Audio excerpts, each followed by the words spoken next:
Last week on 90 Days Fiancé, Mike is monster. No, Mike, you can't have ring back. Natalie, can I please have the ring back? It belonged to my mother. No, Mike, it's mine. You give it to me. Natalie, why do you deserve the ring? I'm not answering questions today, Mike. You give me ring. This is my ring, Mike. Tamra, let's go. Let's go, Tamra. Tamra, let's go. Natalie, please get out of the car and talk to you. No, Mike. Tamra, let's go. I can't manage the Hey guys, it's Wahima, but just call me Wah. Melanated! Welcome to this recap of a 90 Day Fiancé Season 8, Episode 16. They all get married. That's not the name of it, but it's something like that. Is it like something blue? I don't know, girl. Thank you for those of you who have been rocking with me since I started recapping 90 Days Fiancé. Welcome to all my new viewers. You should consider subscribing to this channel. And welcome to all of you who have been watching me since I first started recapping this show. I forgot some things in last episode, so as I remember them, I will be shouting them out in this recap. Don't forget to give this video a thumbs up. Don't forget to share on any social media platform that you deem fit. Check the description box so that you can see where you can find me all across the social medias. Let's jump right into our first couple. Let's talk about Tariq and Hazel because they're our normal couple of this season. They're the ones that kind of do a palate cleanse.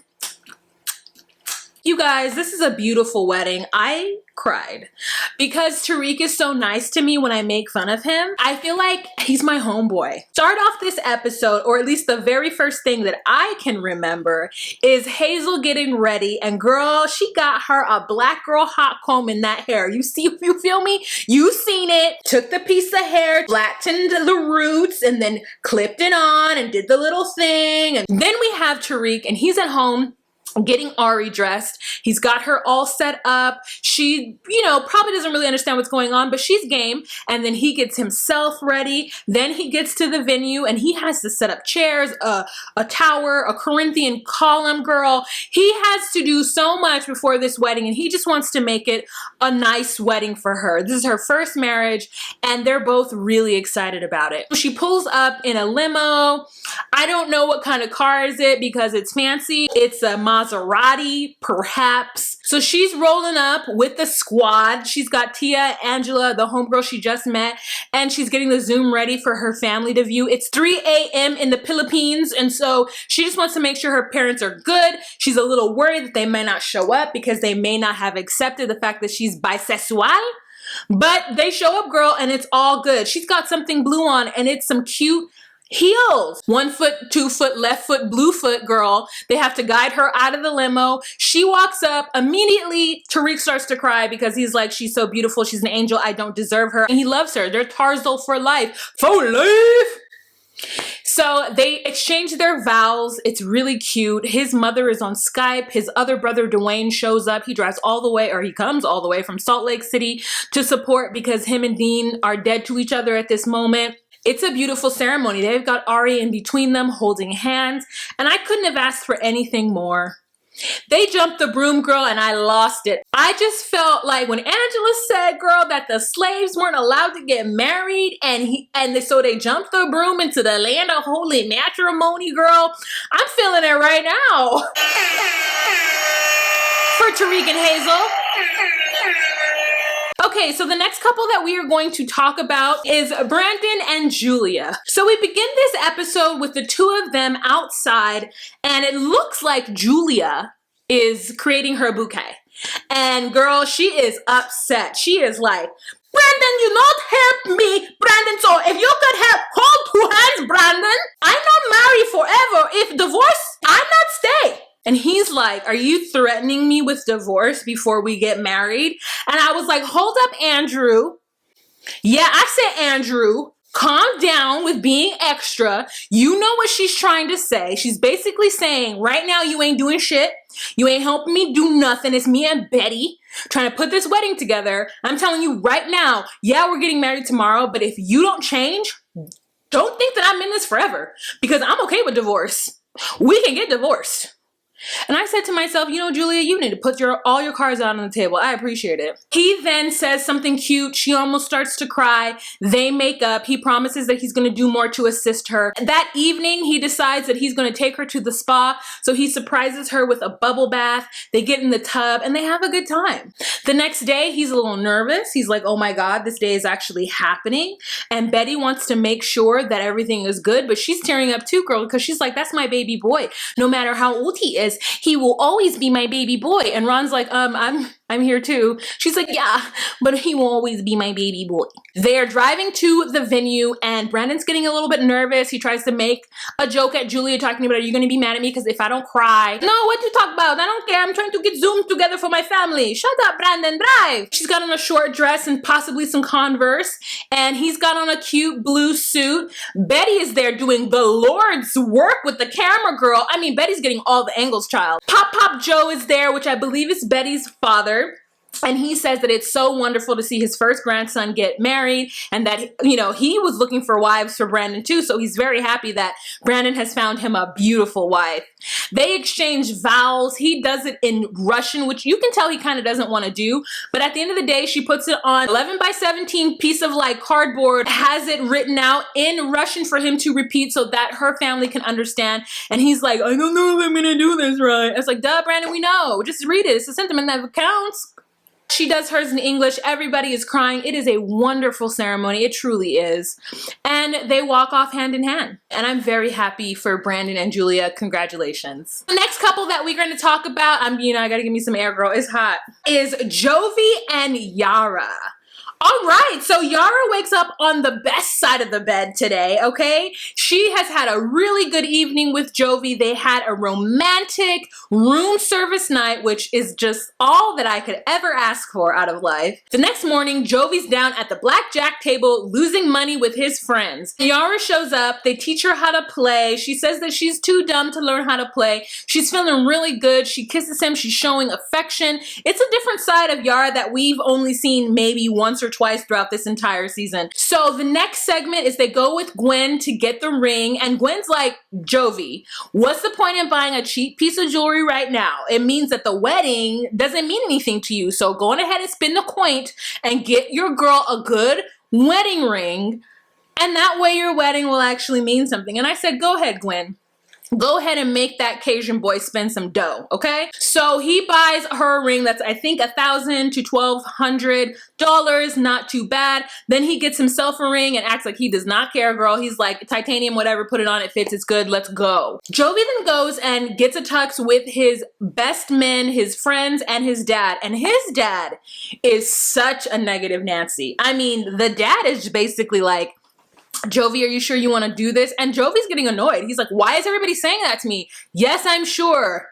Not really sure, but I'm sure for right now, based on the fact that she's pregnant again, and she's got to stay in the U.S., and I want her to stay here. The dad's like, because we know you, Jovi. You're not the kind of guy to settle down. Like, to be a husband is a big deal, which we don't think you quite understand. His friend says to the camera that something is going on between Yara and Jovi, that they don't seem to be very happy. He doesn't know that they're pregnant, and he doesn't understand that that's why Yara's not drinking. That's why she's not turning up. That's why she's a little, like, low in the energy. Oh yeah, and at the beginning of their segment, they're playing this, like, 60s Rat Pack casino music that is so weird. It's like 50s, 60s. We're up to something. We're in Vegas.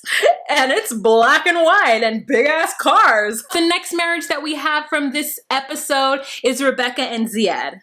It is the morning of. Ziad is spraying all of the hairspray on his hair. You know, he is trying to break a hole in the ozone layer, and he's by himself. This makes me sad. It's kind of like when Andre was by himself during his wedding when he had to get ready and, you know, he didn't have the family support because, you know, Chuck and them were being jerks. Ziad's getting ready, but he's very happy. He's never seen a wedding like this, only on TV. This is something very different than a traditional Tunisian wedding, which in my opinion is probably better. There's lots of color, there's lots of food, there's lots of family, and it doesn't feel like it's like $30,000, but I digress. I don't even know, it might be $30,000, but I just can't wait. I mean, I say I just can't wait, and then I watch Rebecca get married for the 4th time, and I'm pissed. You know, there are those of us sitting at home who've never been married, and Rebecca is just doing it over and over again. And God bless her, but also F her at the same time. Rebecca is in the cabin. Tiffany is doing her makeup. Her friend is there. Tiffany is like joking with her about the fact that, you know, maybe you'll get it right on your next wedding. We're talking about how the dress size is too small, even though she purchased it 2 sizes bigger, but I guess it was taken in. So she decides that she's going to get a corset to put over the bodice of the dress, and she looks very 19th century whore. Very much, I'm in a brothel, there's a madam, I'm laying on a chaise lounge. Hello, governor, would you like to spend the night with me? I mean, I guess she's Southern, so hello there, sir, would you like to spend the night with me? I'm Southern Mint Julep. That's what she's giving me, but in all white. I mean, she looks cinched, tucked, stuffed, and lifted for the gods! And not in a very great way. But Tiffany tells her she looks beautiful, so yeah, we're gonna go with that. Her makeup actually looks really good. It's just that she looks very uncomfortable. So we have a segment where Tiffany stops Micah from being a Micah's gonna say, for his sake, I hope he doesn't try anything stupid. What do you mean you hope he doesn't try anything stupid? Like divorcing her and moving on with his life and finding a wife his age so that he can have kids? And then what are you gonna do? Huh, sir? What are you gonna do? Come to this wedding dressed like a farmhand. Cowboy boots, a wallet chain, and lucky jeans. Glasses that have like a rainbow lens on it. Plaid shirts. It's too much, okay? It's too much. Listen, this is a testament to the fact that almost everybody in Rebecca's life is kind of over her getting married because nobody dressed up. I mean, at all. Ziad looks like he is just going for a nice after work dinner with like the homies and maybe a third date. Rebecca's the only person that is just dressed in a wedding dress, in a Cinderella like pumpkin carriage, on her way, so excited and stuffed. And she gets walked down the aisle by these 2 hillbillies, inappropriately dressed. And then no one explains to Ziad what the wedding ceremony is. So nice. Carriage is so amazing. And Rebecca is so sexy. Is that what you want to be called on your wedding, is sexy? I mean, maybe you do in the after party when you're on the dance floor, but like when you roll up, are you like, I just want everyone to think I'm sexy? Which I'm not judging that, but I'm just, you know, it's not my fantasy. Ziad, do you take this woman to be your wife? Yeah. Then we have Mike and Natalie. Girl, we are just beating the deadest horse with the biggest stick. Natalie and Tamara get to this hotel 3 hours away in Seattle. And when they get there, the receptionist asks, is this your card? And Tamara opens her mouth and just says, too much. Oh, no, it's not. It's just that we have to because she needs to fly. And then, and I'm like, Tamara, all you have to do is say yes. Why didn't they call and ask if Mike needed to be present for her to stay there? None of them, between the 2 of them, have nary a credit card or cash in which to put down on this room. What? So she throws us out on street? And so we have this scene of Natalie like walking down Seattle, running, looking for place to stay so that she doesn't have to sleep on Seattle streets. Oh, what has gone do? Oh no, what do we do? I don't know where to stay. I'm not happy. Oh, I don't know. She gets back to Mike's house. Mike makes her take off the cameras, and I guess they have a long conversation. The next morning, Natalie says that she ignored Mike this entire time. They stayed in separate bedrooms. He then tries to reach out with an olive branch and have a conversation with her after he hears her having, you know, a confessional on her own phone. She comes and sits next to him, and basically he says, I don't want you to leave, but I'm also not going to marry you. And don't worry, in the US of A, they're not just going to kick you out. And she's like, I don't want to be illegal. And he's like, well, we'll talk to a lawyer. So the next day they talk to a lawyer and they start to argue with the lawyer. And the lawyer's like, tut, tut, tut, these aren't legal questions. Y'all need to worry about your relationship. But all I have to say is either you get married tomorrow or she gets on the plane tomorrow. Either or. Because the fact is you guys have nothing in the works. And that's not going to look very good on you. And legally, I can't give you any advice that's against the law. Natalie's like, so what do you want to do? And Mike's like, I still need time to think. So I guess like 5 hours later, girl, he still doesn't know what he wants to do. And this is the part where I'm like, yes, Mike is a monster because he is literally dangling this in front of her. And to me, if you do not have an answer, then that means the answer is no.